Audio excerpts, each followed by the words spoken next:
আল্লাহর হস্তে সবাই আমার বাঁচার তৌফিক দান করুন। আমার মুখটা ফুলে সারকার হয়ে গেছে। আমি স্কুলে গেলে সবাই আমার মুখ ফুল বলে ডাকে, তারপর অনেক কথা বলে।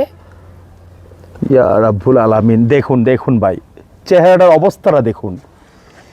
এই যে একটা অবস্থা নিয়ে আমাদের এই 12 বছরের একটা বোন, এই বোনের পারিবারিক অবস্থা এবং হতদরিদ্রতার কারণে আজকে মানবিক টিম পৌঁছে গেছে শাহপুরে।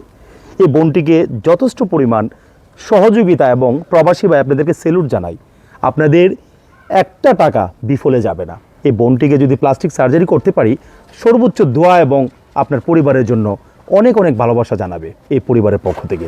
আসুন না ভাই, সর্বোচ্চ সহযোগিতা। মুখটা পুরো জলসে গেছে, এই জলসে যাওয়া মুখটাকে যদি রিকনস্ট্রাকশন প্লাস্টিক সার্জারি করতে হয়, তাহলে আমাদেরকে যেতে হবে ঢাকা মেডিকেল কলেজ হসপিটালে। গিয়ে আমরা ন্যূনতম অধ্যাপক এবং যাদেরকে আমরা ধরি না কেন 50% পেমেন্ট তো দিতে হবে ভাইজান। প্লিজ আসুন, 10 মিলে করি কাজ, হারি জিতি নাহিলাজ। মানুষ মানুষের জন্য, মানবতার কল্যাণের জন্য। আসুন এই বোনটার মুখে একটু হাসি ফোটাই।